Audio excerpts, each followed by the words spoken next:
Buenos días. Vaya privilegio, ¿no?, de poder tener un día como hoy, tantos hermanos, tantos amigos que podemos estar juntos adorando al Señor y considerando justamente su palabra, oyendo su voz, considerando la persona de nuestro Señor Jesucristo que, como hemos recordado hace un momento, entregó su vida, entregó su cuerpo, sus energías, su alma, su todo, por una sola causa, la causa de la salvación tuya y mía, la causa de la salvación de esta humanidad que se había separado, que se había apartado y que había ido, como dice también la palabra, cada uno por su camino, ¿verdad? Estamos en uno de los últimos temas de la serie que tenemos que se llama La Biblia que leemos. La Biblia que leemos, que es una serie de clases, exposiciones, son ambas cosas a la vez, de justamente la palabra de Dios, cómo acercarnos a ella, cómo entender un poquito cada pasaje que leemos en su contexto, cómo sacar enseñanzas, cómo aplicarlas. Y el mes pasado, como sabéis, tuvimos la consideración de los evangelios sinópticos. Vamos a hacer un poquito un repaso de la forma en que abordábamos eso de los evangelios sinópticos. No sé si es posible sacar esto del todo, pero en grande, ¿sí? ¿Sale? Pero no sale en grande. Ah, vale, gracias. Pues si os sale grande, me alegro mucho porque tal como me sale a mí, no lo ibais a ver seguro. Así que bueno, estamos ahí, estamos justamente repasando un poquito qué significa sinóptico. Sinóptico, ¿os acordáis que estaba del griego, ¿verdad? Quería decir algo así como visión conjunta, ¿no? Tenéis ahí, esa diapositiva os sonará porque es la primera o de las primeras que Jorge Martín nos enseñó el domingo que empezamos con los evangelios sinópticos. Muy bien. Dice así que Mateo, Marcos y Lucas registran 3 biografías de la vida de Jesús que se conocen como los evangelios sinópticos. Los 3 relatan prácticamente los mismos sucesos, los mismos hechos, pero desde perspectivas, desde ángulos distintos. Y nos ponía Jorge el ejemplo, ¿no? Cualquier cosa de la que uno pueda ser testigo será explicada y será contada con toda sinceridad y con toda la verdad, pero simplemente por nuestra propia condición nos fijaremos más en algunos detalles dependiendo de quiénes somos, qué pensamos, qué formación tenemos o a quién se lo queremos contar, ¿no? Un poco eso es lo que tenemos, gracias al Señor, en estos 3 evangelios, en los evangelios sinópticos, que en realidad es un evangelio contado por 3 personas de una forma un poquito distinta, cada uno, donde podemos entrelazar detalles y donde podemos completar esa vida de Jesús. Juan, en cambio, el evangelio de Juan nos presenta, sobre todo, al amigo. Es una presentación de un amigo, no de un amigo, sino del amigo más importante que Juan, el evangelista, tuvo en su vida. Es un evangelio que narra parte de la vida de Jesús, pero con un énfasis distinto y desde un punto de vista muy íntimo, sobre todo desde el punto de vista de la cercanía a las personas. Vemos en el evangelio de Juan cómo hay diálogos a punta pala, casi todos son diálogos. Hay también cómo Jesús se muestra muy cercano, muy vulnerable emocionalmente y con un corazón realmente sensible a las necesidades de cada uno. Y también el Evangelio de Juan nos presenta la muerte, la pasión, la muerte y la resurrección de Jesús, y en esto coincide con los 3 sinópticos, aunque sin dejar ese enfoque de encuentro. Si veis al final del Evangelio de Juan, veréis cómo narra la muerte y la resurrección de Jesús, pero siempre contados en diálogos entre personas. Entonces, hoy justamente vamos a ver la pasión, la muerte y la resurrección de Jesús en los sinópticos, pero no quería dejar de dar esta pincelada de lo que el Evangelio de Juan significa justamente para cada uno de nosotros y no dejarlo al margen, no dejarlo del todo al lado. Bueno, decíamos también hace unos domingos sobre los sinópticos que Mateo, el Evangelio de Mateo, presenta a Jesús como el Mesías prometido y el Mesías esperado. El Evangelio de Mateo está escrito por y para judíos y en el cual se cumplen todas las profecías del Antiguo Testamento. Marcos, en cambio, nos lo presenta al Señor Jesucristo como el siervo sufriente. Y Lucas completa toda esta perspectiva presentando a Jesús como el Hijo del Hombre y el Salvador de este mundo perdido. Y esas tres perspectivas también se ven en esta última parte de los Evangelios, que es la que vamos a ver hoy. ¿Os acordáis que hace unos domingos lo que vimos fueron las parábolas y los milagros, ¿verdad? Hoy vamos a ver el final, los últimos días de la vida de Jesús y su resurrección. Y vamos a ver también cómo esas tres perspectivas nos ayudan a tomar una idea muy clara de lo que es el mensaje de la salvación. Y vamos a verlo usando, ¿os acordáis que el primer día que hablábamos de la Biblia que estamos leyendo, de la Biblia que estudiamos, hablábamos de un método, del método inductivo, ¿os acordáis? Que era la observación, la interpretación y la aplicación de los textos. Vamos a hacer algo parecido y vamos a ver cómo los propios evangelistas, como Mateo, Marcos y Lucas, hacen esta aproximación en la vida de Jesús. Ellos observan e interpretan la vida de Jesús y a nosotros nos proponen que le demos un valor concreto, le demos valor y nos propone que veamos su implicación. ¿Qué implican esos textos? ¿Qué implican las narraciones? ¿Qué implica la narrativa de la vida de Jesús? Así que vamos a ver en cada uno de los tres evangelios sinópticos cómo descubren el significado que tiene para ellos y que debe tener para nosotros la pasión, la muerte y la resurrección de Jesús y cómo ese significado tiene un valor y cómo ese valor tiene una implicación para tu vida y para la mía. Así que estamos buscando justamente los sinópticos, los tres sinópticos, Mateo, Marcos y Lucas, en la última parte de la vida de Jesús en la tierra. Marcos. A partir de ahora vamos a hablar no del orden en el que salen en la Biblia, Mateo, Marcos y Lucas, sino vamos a cambiar a Marcos por Mateo.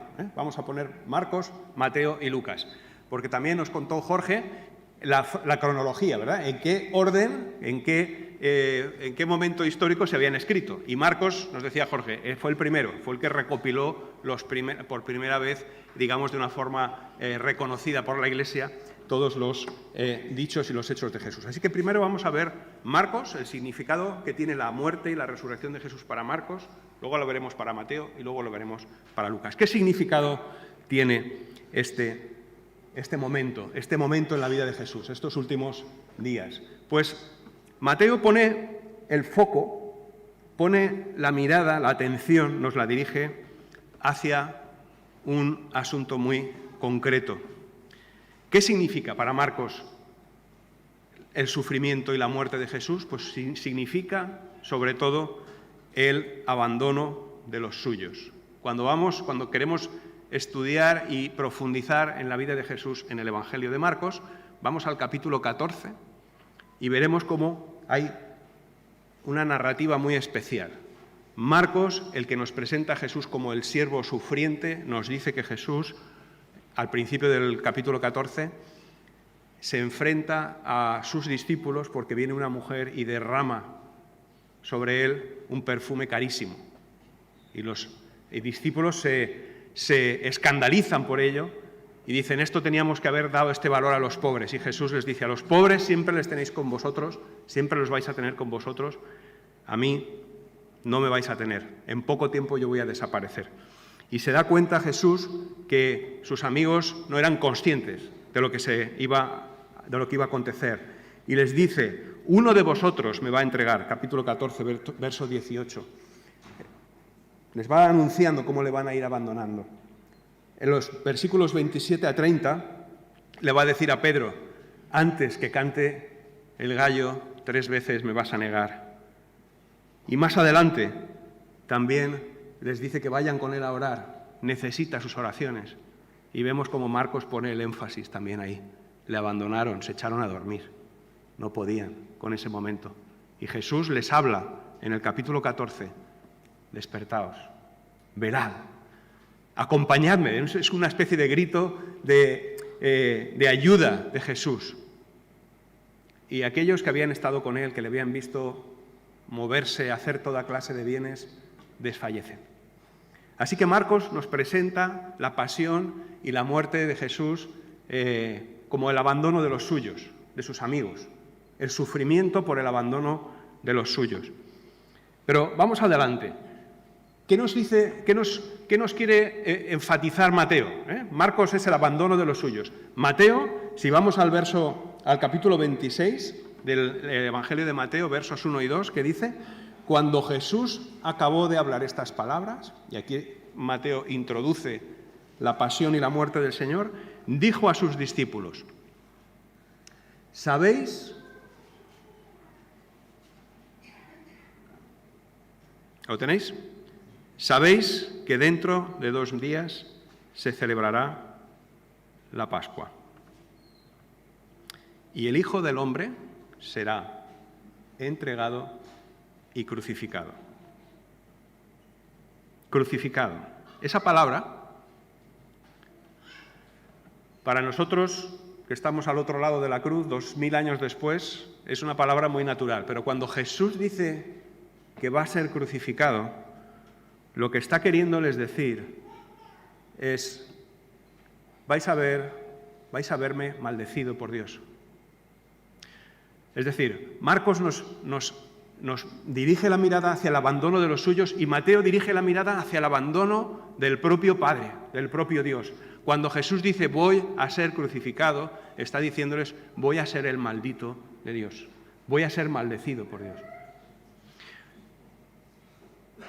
Los judíos, cuando escuchan esto de la crucifixión, les viene a la mente enseguida qué decía la ley sobre los crucificados. Fijaros, en la ley, aquí tenéis algunos pasajes, eran malditos de Dios aquellos que desobedecían a Dios, tenéis los pasajes ahí, aquellos que adoraban a los ídolos, aquellos que vivían una sexualidad absolutamente dedicada a sí mismos y a los dioses paganos, aquellos que mataban a sus semejantes, aquellos que deshonraban a sus padres, aquellos que se fiaban del hombre y apartaban su corazón de Dios. Jesús, al decir que va a ser crucificado, les está diciendo: voy a pasar por la maldición de Dios, porque voy a tomar vuestro lugar de malditos de Dios cuando me suba al madero. Dice Gálatas, ¿no? En Gálatas 3:11 es donde encontramos esa sentencia tremenda en la que se nos presenta como para cualquier judío que tuviera un poco de conocimiento de la ley, sabía que aquel que fuera colgado de un madero o de un árbol iba a ser maldito. Y Jesús, nada más empezar esta especie de despedida en Mateo 26, quiere enfatizar, o mejor dicho, Mateo nos quiere enfatizar justamente esto que dijo Jesús, porque los otros tampoco lo dicen tan claro. Ahí dice, en Marcos y en Lucas, leemos que Jesús anunció que iba a morir, que iba a desaparecer, pero no habla de la crucifixión en ese momento, porque Mateo sí se fija en eso, ¿no? Así que el significado para Marcos no es que sea distinto, es complementario al de Mateo. Para uno es que Jesús iba a ser abandonado por sus amigos, para el otro que Jesús iba a ser maldito de Dios. ¿Y qué significa para el Evangelio de Lucas esta pasión, esta muerte de Jesús? Pues si vamos al capítulo 22 de Lucas, veremos que Lucas nos narra este anuncio de una manera distinta. Vamos al capítulo 22 y vamos a leerlo. Vamos a acostumbrarnos a leer la palabra con soltura, Vamos a Lucas capítulo 22 y vais a ver la narración de Lucas sobre este mismo hecho, el hecho del anuncio de la muerte de Jesús que hace al principio de esos últimos días. Estamos en Lucas 22 y acompañadme en la lectura, porque es tremendo cómo lo presenta Lucas a Jesús anunciando su muerte. Dice, se aproximaba la fiesta de los panes sin levadura. Esto coincide con Mateo 26, ¿verdad? Y con Marcos 14. Los jefes de sacerdotes y los maestros de la ley buscaban algún modo de acabar con Jesús porque temían al pueblo. Entonces entró Satanás en Judas, uno de los 12, al que llamaban Iscariote. Este fue a los jefes de los sacerdotes y los capitanes del templo para traer con ellos cómo les entregaría a Jesús. Ellos se alegraron y acordaron darle dinero. Él aceptó y comenzó a buscar una oportunidad para entregarles a Jesús cuando no hubiera gente. ¿Veis? Aquí está el complot. Lucas nos dice, hubo un complot para ir a por Jesús. Pero fijaros lo interesante que viene ahora. Cuando llegó el día de la fiesta de los panes sin levadura, Jesús tranquilamente, como Lucas nos quiere decir, eso estaba pasando contra él, iban a ir a por él, pero Jesús tranquilamente agarra y celebra la fiesta y celebra la cena con ellos, ¿verdad? Y viene todo en la narrativa de cómo Jesús tenía todo preparado para cenar con ellos, para una celebración, para una cena en la que iba a anunciarle su muerte, pero Lucas nos quiere hacer ver que no importaba mucho el complot que hubiera a sus espaldas. Jesús seguía con sus planes. Acordaos que, que Lucas es el que nos presenta a Jesús como el Salvador del mundo, como el que viene a traer el reino. Ya nos lo presenta triunfante Lucas, y aquí ya lo vemos también. Dice, bueno, vemos aquí toda la preparación de la mesa del Señor, y dice en el verso 22, a la verdad, el Hijo del Hombre se irá según está decretado. Pero fijaros ya hay triunfo. Pero hay de aquel que lo traicione. ¿Os dais cuenta? Aquí no se está presentando ni al siervo sufriente, ni al hombre abandonado y hecho maldito, sino el que tiene el poder para decir, cuidado con el que me entrega. Seguimos.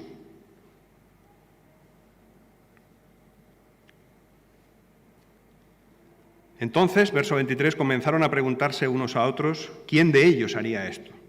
Y dice, tuvieron además, Lucas habla de otra cosa que está pasando a la vez, pero que a Jesús no le va a afectar en nada, ¿no? Dice, tuvieron además un altercado sobre cuál de ellos sería el más importante. Fijaos, Mateo nos dice que lo iba a abandonar el padre. Marcos, que lo iban a abandonar sus amigos. Y Lucas nos dice, también estaban discutiendo sobre quién iba a ser el jefe cuando él se fuera. O sea, que pasaban de él muchísimo, pero Lucas nos enfoca a Jesús como ese Salvador poderoso que sabe todas las cosas y que está preparado. Dice, Jesús les dijo, los reyes de las naciones oprimen a sus súbditos y los que ejercen autoridad sobre ellos se llaman a sí mismos benefactores. Dice, no sea así entre vosotros. Al contrario, el mayor debe comportarse como el menor y el que manda como el que sirve. Porque ¿quién es más importante? ¿El que está a la mesa o el que sirve? No lo es el que está sentado a la mesa. Sin embargo, yo estoy entre vosotros como uno que sirve.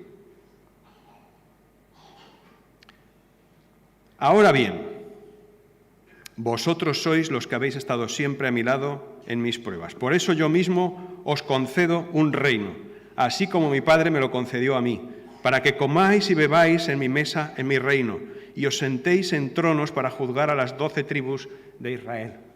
El Señor no parece que se esté despidiendo, ¿verdad? Da la impresión que dice, bueno, voy a pasarlo mal, pero esto no es nada comparado con lo que viene.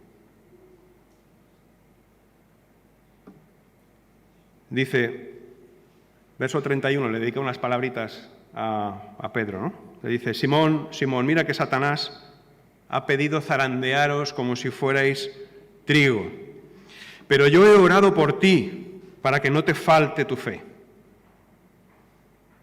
Y tú cuando te hayas vuelto a mí, fortalece a tus hermanos. Señor, respondió Pedro, estoy dispuesto a ir contigo tanto a la cárcel como a la muerte. Y Pedro, te digo que hoy mismo, antes que cante el gallo 3 veces, negarás que me conoces. Y luego dijo Jesús a todos, cuando os envié sin monedero ni bolsa ni sandalias, ¿acaso os faltó algo? Nada, respondieron. Dice, ahora en cambio, el que tenga un monedero, que lo lleve. Asimismo el que tenga una bolsa. Y el que nada tenga, que venda su manto y compre una espada. Porque os digo que tiene que cumplirse en mí aquello que está escrito. Y fue contado entre los transgresores. En efecto, lo que se ha escrito de mí se está cumpliendo. Mira, Señor, le señalaron los discípulos, aquí hay 2 espadas. Y Jesús les dice, basta.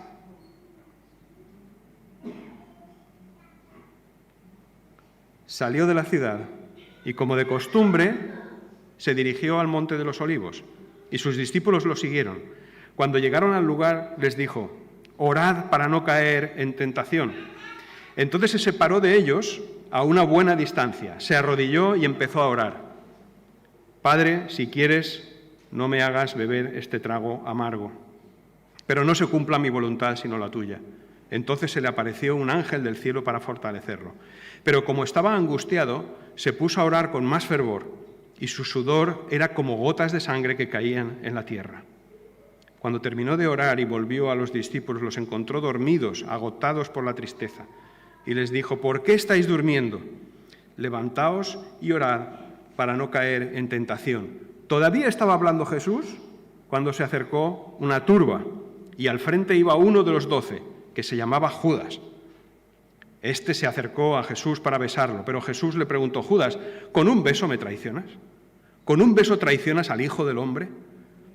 Los discípulos que lo rodeaban, al darse cuenta de lo que pasaba, dijeron, Señor, acabamos con la espada ya, atacamos con la espada. Y uno de ellos hirió al siervo del sumo sacerdote cortándole la oreja derecha. Dejadlos, ordenó Jesús. Ya había dicho basta cuando habían hablado de espadas hace un momento, ¿verdad? Pues ahora otra vez, dejadlos. Jesús es el Salvador, es el Rey que viene a vencer, pero no vence a base de sacar la espada. Él va a vencer subiéndose a la cruz. Pero Lucas nos lo presenta como el triunfante crucificado. Algo que tanto Mateo como Marcos también hablan de ello, pero prefieren poner el foco en otra cosa, porque necesitamos tener la visión completa de la pasión, la muerte y la resurrección de Jesús. Así que esta es la forma en que los 3 evangelistas le sacan significado a este momento de la vida de Jesús. El sufrimiento de Jesús, tal como lo ve Lucas, tal como nos lo presenta, va a traer la salvación y la victoria del reino. Y Lucas nos narra todo este episodio de la muerte, de la pasión de Jesús, como un motivo de ánimo, lo que está por llegar. Muy bien, hemos visto el significado para Marcos, el significado para Mateo, el significado para Lucas, que se complementan unos a otros. Ahora vamos a ver qué valor le dan cada uno a ese significado. Nosotros nos damos cuenta de que algo significa, como decimos, un aspecto del mensaje del Evangelio, y ahora vamos a ver qué valor le da cada uno a ese significado. Marcos pone el foco, para darle valor, Marcos pone el foco, como hemos dicho, en el siervo sufriente, y justamente en su relato pone el énfasis en el velo que se va a romper. Con el sufrimiento de Jesús, sobre todo en el capítulo 14 y 15, Marcos va a terminar diciendo cómo, después de Jesús, apenas Jesús ha muerto, el velo se rasga. El cuerpo de Jesús se rompe con todo lo que significa la cruz y el velo se rasga. Así que rompe el velo del templo. Ese es el mensaje, ese es el valor que le da Marcos a la muerte de Jesús. La muerte de Jesús rompe el velo. ¿Qué significa romper el velo del templo? La muerte de Jesús hace un puente. Rompe la separación, rompe la barrera entre Dios y los hombres y establece el puente necesario para que cada uno de nosotros podamos acudir a Dios como Padre nuestro y tratemos con Él como un hijo con su padre, como un hijo con su madre, como alguien tan cercano que quiere darlo todo por su futuro. Así que el testimonio de tortura, de sufrimiento, de la muerte de Jesús en el Evangelio de Marcos parece tener el valor de romper el velo del templo, de romper la barrera, traspasar la muerte propia, la muerte física y espiritual, traspasarla, acabar con ellas, traspasar la barrera que separaba, y el velo en este caso del templo separaba justamente a Dios de los hombres de una forma simbólica, y así lo presenta Marcos en el capítulo 15. Ese es el valor que le da Marcos a la muerte y al sufrimiento de Jesús. ¿Qué valor le da Mateo? Vamos a ver qué valor le da Mateo. Mateo le da un valor distinto. Mateo le da un valor en el capítulo 27, versos 1 al 10 especialmente, que lo vemos en el momento en el que Judas parece que se ha arrepentido de vender a Jesús. Vamos a leer el pasaje porque creo que es importante que lo tengamos presente. Mateo 27, del 1 al 10.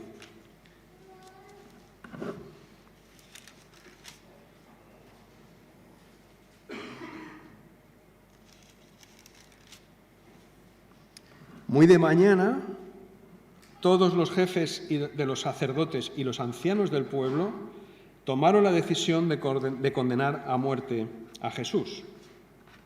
Lo ataron y lo llevaron y lo entregaron a Pilato, el gobernador.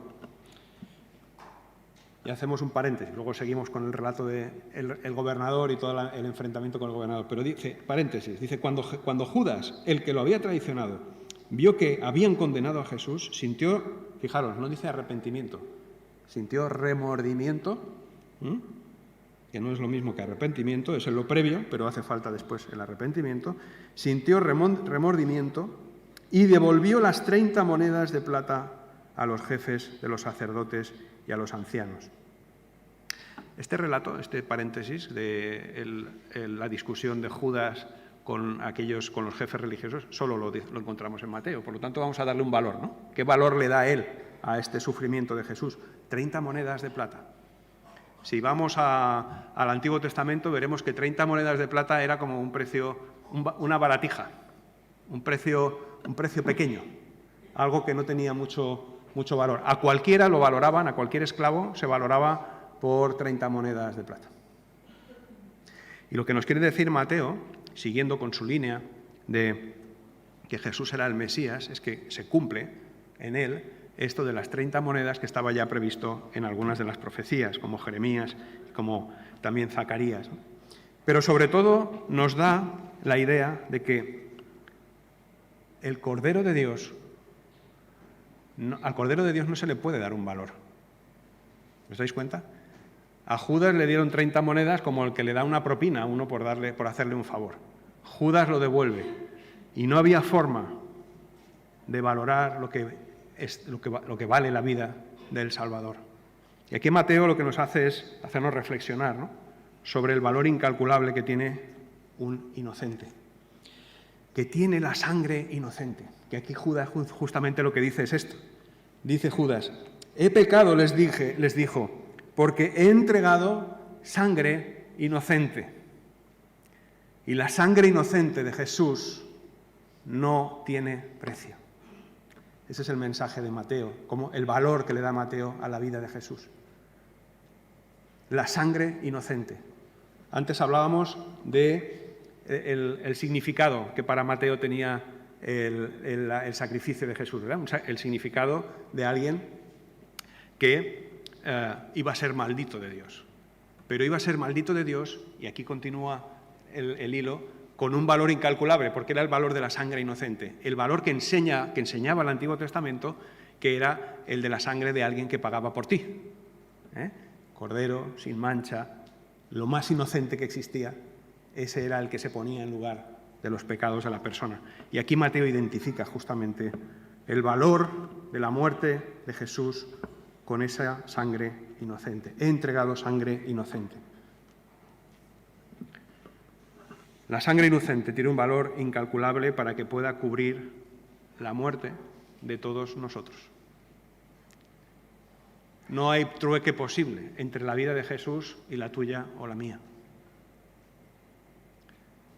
Jesús puede cubrir con su sangre todos nuestros pecados, toda nuestra condenación. Por eso es el Mesías prometido, aquel que nos trae la salvación, ¿verdad? Así que Hemos visto también el valor que le da Mateo a la vida de Jesús. Y ahora vamos a ver el valor que le da Lucas a la vida y a la muerte, ¿no? Fijaos, seguimos con Lucas y en Lucas, en el capítulo 23, que es donde se narra la muerte de Jesús, vemos el valor que le da Jesús a esa muerte. Dice aquí, Jesús muere, en el relato de Lucas, Jesús muere perdonando. Lucas es el único que nos cuenta que Jesús desde la cruz perdonaba, que Jesús desde la cruz prometía, mañana estarás conmigo en el paraíso, que Jesús desde la cruz le decía al Padre, perdónalos que no saben lo que hacen. ¿Os dais cuenta? Este es el énfasis que hace Lucas. El Salvador está en la cruz, está muriendo en la cruz y está al mismo tiempo liderando ese proceso. Está dando a entender quién es Él de verdad. Va a la muerte perdonando y asegurando vida eterna. Los otros dos evangelios nos cuentan más la parte de la muerte dramática, ¿no? La que cuenta esta peli de quién es, La Pasión, ¿no? ¿Sabéis quién es? Mel Gibson, eso. Casi Mateo y Marcos nos dan esa idea, ¿no? De esa pasión, de ese sufrimiento, de ese momento realmente dramático e insustituible de la muerte del Señor. Y Lucas nos lo complementa, no es que lo anule, al contrario, lo resalta, pero lo complementa con otra cosa, con otro mensaje, con el mensaje de triunfo, con el mensaje del que muere perdonando y del que muere prometiendo, asegurando vida eterna. Para pecadores que podían haber sido tan malditos por Dios como Él, donde se identifica con aquellos que estaban colgados también de las cruces a su alrededor. Así que este es el valor que le da Lucas a la muerte de Jesús. El valor de ser quien entrega su vida, ser quien propone perdón, ser quien perdona, ser quien asegura vida eterna. También Lucas complementa ese valor con otro más. Y es que Jesús, en Mateo y Marcos, simplemente muere en la cruz. Y Mateo y Marcos nos dicen que exclamó un gran grito, dio una gran voz. Pero no nos dice qué dijo en esa última voz. Sí que nos dicen cuando dijo, Padre, ¿por qué me has abandonado? Las 7 palabras. Esas sí que nos la dicen los 3 evangelistas. Pero, ¿qué dijo en el momento de entregar su vida? Solo nos lo dice Lucas. ¿Y qué dijo? No dijo, ¿por qué me está? No. Las últimas palabras de Jesús fue, Padre, en tus manos entrego mi espíritu. Una vez más, Lucas nos presenta a Jesús decidiendo, confiando, descansando y ensalzando al Padre, a quien Él se entrega en sacrificio de forma voluntaria. Es una oración de paz. Es una oración en la que Jesús exalta de manera inequívoca que lo que está pasando es el plan de Dios y que lo que va a pasar seguirá siendo el plan de Dios. Lucas sí que dio con alguien que estaría más cerca, supongo, o el propio Lucas estaría más interesado por saber qué dijo Jesús en ese último grito.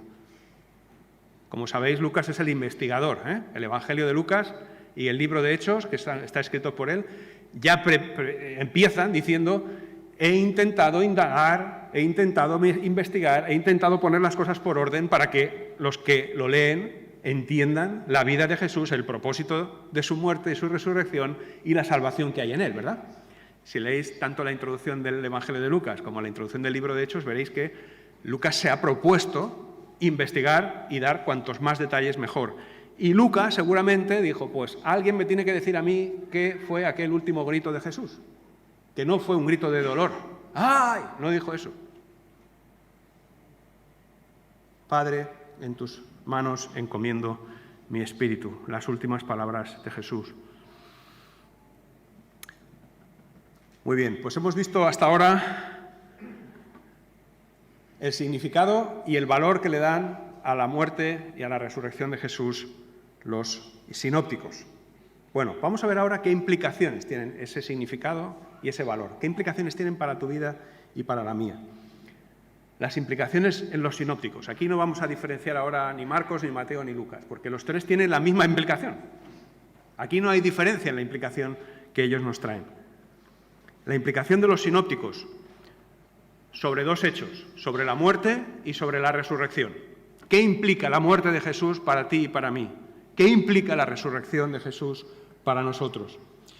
Pues la muerte, dice los tres evangelios, los tres sinópticos, dicen que cuando vieron a Jesús morir, los que lo vieron exclamaron, verdaderamente, este era el Hijo de Dios. Y ahí coinciden los tres. Así que la implicación que tiene la forma en que Jesús muere, las palabras que Él dice, la manera en que se relaciona con quienes tiene alrededor, tienen una implicación muy clara. Y es que no había duda entre los testigos de que aquel era el Hijo de Dios. Y si Jesús era el Hijo de Dios, ¿qué hacemos aquí tú y yo no rindiéndole culto?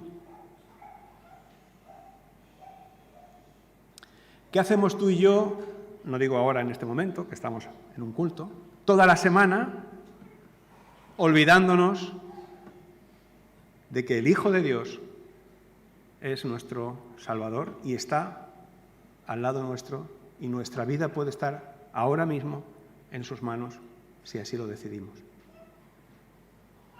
Verdaderamente este era el Hijo de Dios. ¿Crees que Jesús era el Hijo de Dios?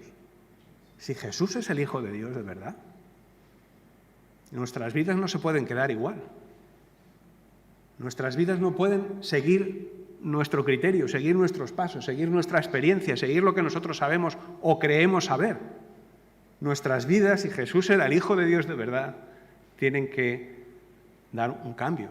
No por voluntad nuestra, sino porque entendemos algo maravilloso. Y es que el Dios creador, el Dios del universo, el Dios que parece a veces que es muy grande y que no lo conocemos para nada, está hecho una criatura, está hecho una persona con quien podemos tener relación de amistad y sobre todo de sometimiento, ¿verdad? Nuestro Señor y nuestro Salvador. Pero claro, dices, bueno, pero si has hablado de la muerte, que le vieron morir y que dijeron este era el Hijo de Dios, falta algo, ¿no? Claro. Si era el Hijo de Dios, no podía quedarse en la tumba. Así que tenemos la implicación sobre la muerte. La muerte de Jesús implica que era el Hijo de Dios, lo vieron todos. Y ya hemos visto el significado y el valor que tiene de pagar por pecados, de ser capaz de perdonar a otros en su propia muerte. Pero lo más importante, como sabemos, es la implicación que tiene la resurrección de Jesús. Podía haber sido una especie de alucinación de todos a la vez. Aquellos que quedaron tan cautivados que dijeron, este era el Hijo de Dios. Lo vieron morir de una forma que, humanamente hablando, no te quedaba otra que reconocerle algo a ese pobre hombre inocente que moría como un malhechor. Pero es que Jesús se levantó de la tumba. Es que la implicación de la resurrección es que la resurrección es la confirmación de que Jesús es el Hijo de Dios. De que la resurrección es la confirmación de que aquello que vino Jesús a hacer, que era romper el velo del templo, rasgar el velo del templo, que simbólicamente era tender un puente entre tú y el Dios creador, tu Padre celestial, era posible. Y fue la resurrección, sin ninguna duda, una resurrección corporal, como vamos a ver ahora, que a pesar de que sus propios amigos no se lo creían cuando lo vieron resucitado, confirmaba que Jesús era el Hijo de Dios, confirmaba que era quien dijo ser. Vamos a verlo en algunos versículos de los tres sinópticos. Vamos a Lucas, capítulo 24, versos 18 a 23. Vamos a empezar en el 21. pero nosotros esperábamos, esto es el camino a Emaús, cuando están en el camino a Emaús, le están contando a Jesús, que no reconocen, que se junta a ellos, ¿os acordáis de ese relato, no? Jesús se junta con un par de discípulos que iban andando un poco como lamentándose de lo que había pasado y sin tener idea de qué venía ahora, cuál era lo próximo. Y están hablando con Jesús sin saber qué es Jesús. Y Jesús les dice, ¿pero qué ha pasado en Jerusalén para que estéis así? Y ellos le dicen le hablan de un tal Jesús que fue víctima de un complot, que lo crucificaron, eso es el 18, 19 y 20, y dice, y nosotros esperábamos que Él era el que iba a redimir a Israel. Pero además de todo esto, este es el tercer día desde que estas cosas acontecieron, y también algunas mujeres de entre nosotros nos asombraron, pues cuando fueron de madrugada al sepulcro, y al no hallar su cuerpo, vinieron diciendo que también habían visto una aparición de ángeles que decían que Él está vivo. Eso se lo cuentan a Jesús.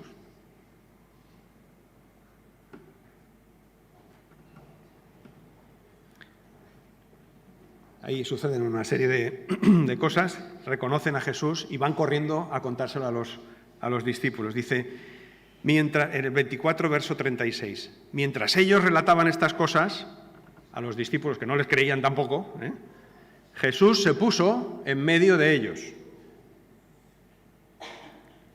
Estaban aterrorizados y asustados y pensaron que veían un espíritu. Fijaros que la resurrección de Jesús no fue tan evidente como que todos de repente dijeron, Jesús, ya estás aquí de vuelta, qué bien, bienvenido, ya te esperábamos. No, fue todo lo contrario.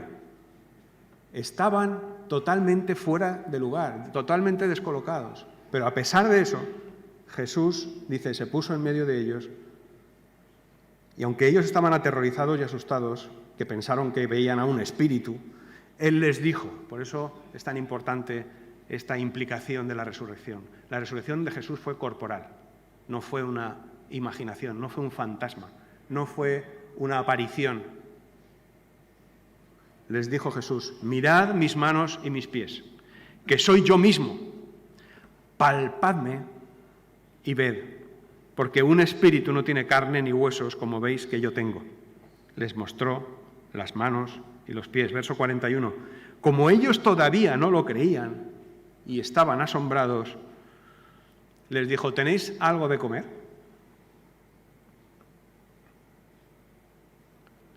Le dieron un pescado asado y dice el relato de Lucas que él lo tomó y comió delante de ellos.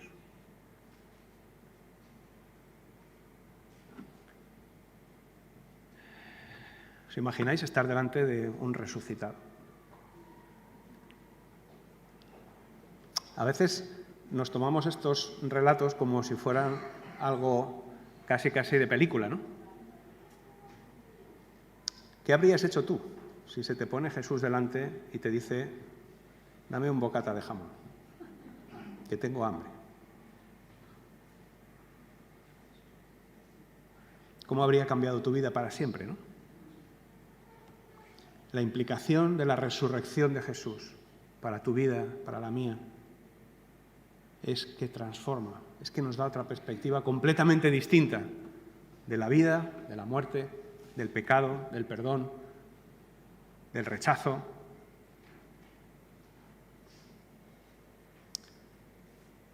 Y justamente estas implicaciones, esta implicación de la resurrección de Jesús, tiene un encargo detrás. Jesús, si has creído que resucitó, tiene un encargo para ti, tiene un encargo para mí, para toda la Iglesia, para todos aquellos que lo vieron, que lo vemos, que lo hemos visto, que lo hemos creído, tiene un encargo.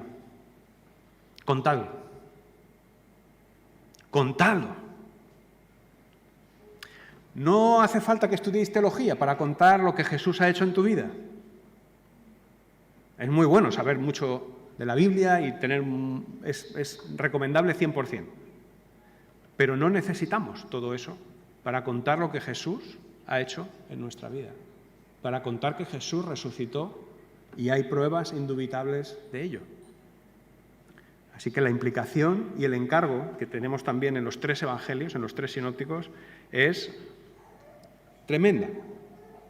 Por ejemplo, en Marcos, que es el evangelio más corto, que sabéis que abrevia todo lo que puede para que quepa en poco sitio, dice, acabando ya el evangelio, capítulo 16, verso 14, por último, se le apareció Jesús a los 11 mientras comían. Supongo que será lo mismo que cuenta Lucas aquí, solo que Marcos lo comprime. Les reprendió por su falta de fe y por su obstinación en no creer a los que le habían visto resucitado. Y les dijo, id por todo el mundo y anunciad las buenas nuevas a toda criatura. El que crea y sea bautizado será salvo, pero el que no crea será condenado. Aparecen los 3 evangelios, no tenemos tiempo de verlos, pero podéis ir a Mateo 28, 16 y veréis el encargo de Jesús en la misma línea. Podéis ir a Lucas 24, 46 y vemos el mismo mensaje. Id y contad esto. No tenéis otro motivo mejor para seguir viviendo que contar lo que Jesús ha hecho con vosotros, lo que Jesús ha hecho en vuestras vidas, que contad la resurrección del Señor, que contad que lo creéis que Él resucitó, que Él murió por vosotros y que no hay pecado, que no hay maldición más de Dios sobre ninguno de aquellos que se acogen al sacrificio, a la muerte, a la sangre inocente de Jesús. No hay más. Todos los que estamos aquí y todos los que están por ahí fuera tenemos una cosa en común, y es que el pecado, la manera en que nos conducimos, separados y apartados y sin tener en cuenta a quien nos creó, a quien nos ama, a quien quiere tener una relación personal con nosotros, nos hace cada vez estar más lejos de la felicidad, de la autorrealización, como muchos dicen, del propósito, de la identidad. Todo eso lo tenemos en común los seres humanos. Cuando vamos por nuestro camino, nos perdemos. Acabamos siempre mal. Jesús abrió un camino nuevo. Jesús abrió el camino al Padre y dijo, el que quiera venir en pos de mí, tome su cruz cada día y sígame. Que yo voy al Padre. Yo soy el camino, decía, ¿verdad? Jesús, cuando estaba entre los hombres, decía, yo soy el camino, soy la verdad, soy la vida, seguidme, poneros detrás de mí. Yo voy al Padre, ¿venís conmigo? Esto es lo que Jesús encargó a toda la Iglesia, a todos sus amigos entonces, a todos los que le habían visto resucitado, que contaran. Y se abrió un periodo que se llama el periodo de gracia, que un día va a terminar. Un día se va a cerrar la puerta. Y los que no hayan pasado por la fe en Jesucristo se van a enfrentar a la justicia auténtica, a aquel a cuyo lado no se puede estar por la santidad que tiene, si no es porque estemos revestidos de Cristo y envueltos por el sacrificio en la cruz. Así que hay un mensaje muy claro en los sinópticos.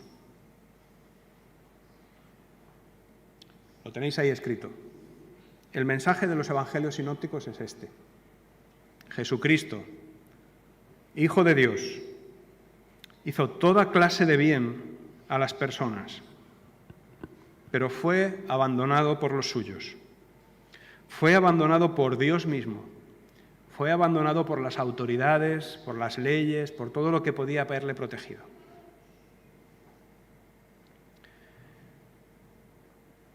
Fue a la muerte voluntariamente, por amor a aquellos que su Padre ama y por amor a su propio Padre Dios. Y justamente porque fue a la muerte por todos nosotros, resucitó al tercer día. Su Padre lo resucitó como prueba de la aceptación de su sacrificio en lugar de todos aquellos que creen en Él, para librarlos de las consecuencias aniquiladoras de su pecado y darles vida plena, sin final, llena de sentido.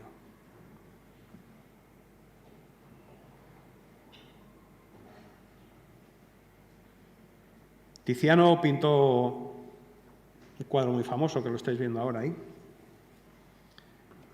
en el que quiso simbolizar cómo dieron sepultura a Jesús. Podéis ir al Prado y lo veis allí en directo. Y a mí me gustaría que tuviéramos un momento con una imagen como esta o como la que nos están pintando los evangelios, nos demos cuenta que el mensaje que cambió la vida de los contemporáneos de Jesús y ha cambiado la vida de millones de personas hasta hoy, es una oportunidad para cada uno de nosotros, para parar y creer, para seguir viviendo en plenitud con Jesucristo como modelo y como garantía de vida.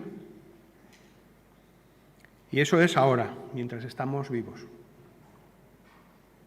Mientras estás vivo, mientras estás viva, puedes acoger, creer y descansar en la muerte del Señor y en su resurrección. Las compañías de seguros tratan de ayudarnos a eliminar el miedo de nuestras vidas, ¿verdad? Un seguro para esto, un seguro para lo otro. Te eliminan el miedo, pero no te dan esperanza. Así que no hay ningún seguro que cubra nuestra salvación, ni nuestro pecado. Da igual lo que pagues por él. No hay ningún seguro de vida real. El seguro de vida lo pagó aquel cuya sangre inocente, de valor incalculable, se entregó por nosotros. Así que nuestra oración es que ese que dio su sangre y su vida por ti y por mí, pues llegue hasta tu corazón y lo transforme. Y lo transforme con su personalidad y con su amor. Señor, gracias por tu Hijo amado. Gracias por Jesús. Gracias por ese sacrificio de trascendencia eterna. Por ese sacrificio que venció incluso nuestra propia resistencia a obedecer, a reconocer quién eres en nuestras vidas. Señor, gracias porque podemos experimentar el perdón de pecados gracias a que la justicia se hizo realidad, se pagó por la vida de tu Hijo amado. Señor, ayúdanos a responder a esta noticia con un sí, con un amén, en su nombre.